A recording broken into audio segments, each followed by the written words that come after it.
Баршаңызға сәлем. Бүгін сіздермен небәрі 20 минутта дайын болатын рогаликке дайындайтын боламыз. Сондықтан менің каналыма тіркеліп жазылып алыңыздар. Ендеше бастайық. Ең әуелі ыдысымызға жылы су құямыз.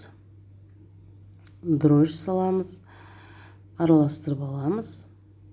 Қанша керектігі жөнінде толықтай видеоның астына жаза кететін боламын. Қантымызды саламыз. Тағы да қантымызды саламыз, араластырып, артынан сұйық майымызды құямыз. Жақсылап араластырып, жұмыртқамызды салып, араластырып болғаннан соң ұнымызды жайлап кішкене-кішкенеден салатын боламыз. Сол кезде ұнымыз жақсылап араласатын болады. Сәл қоюлана бастаған кезде уже қасықпен емес, пышақтың артқы жағымен, именно пышақпен араластырыңыздар. Сол кезде сіздің тестіңіз слоеный тәрізді болып шығады. Менің каналымда бұдан да басқа керемет рецепттер бар. Сондықтан кім әлі тіркелген жоқ, тіркеліп жазылып алыңыздар. Енді ұнымызды сеуіп, стилімізге осылай жұмсақ тесті шығады. Ұн көп сеппеңіздер.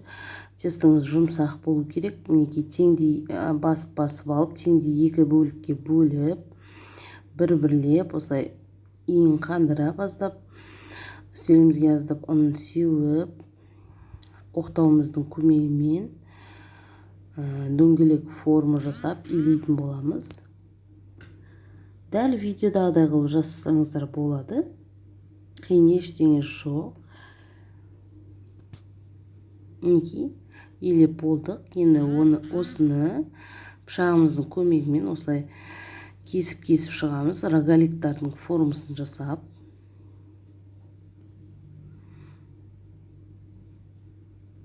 Мінекей барлығын кесіп болдық. Енді осы рогаликтарымыздың шетіне дәміне қарай жаңағыдай варенье салсаңыз болады, джем салсаңыз болады, нутелла, сгущенка, қалауыңызша. Одан сайын рогаликтарыңыздың дәмі керемет болады. Бұл міндетті емес. Ештеңе салмасаңыз да болады. Мен жартысына варенье салдым, жартысына ештеңе салған жоқпын. Мінекей дәл видеодағыдай осылай орап шығамыз. Барлығын орап, аккуратно осылай. Тестіміз өте жұмсақ. Мінекей дайын тұрған табаға пергамент қағазын салып, осылай рогаликтарымызды қойып, барлығын үстін жұмыртқаның сарысымен жағып шығамыз. Жұмыртқаның сарысын одан соң 160 градуста небәрі 20 минутқа пісіріп аламыз. Мінекей біздің рогаликтарымыз дайын. Өте керемет жұмсақ рогалик шығады. Міндетті түрде жасап көріңіздер. Өте оңай рецепт.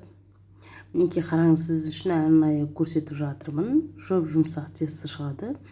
Менің каналыма әлі де тіркелмеген болсаңыз, тіркеліп алыңыздар. Каналымда өте керемет рецепттер бар. Лайк басып, комментарий жазуды ұмытпаңыздар.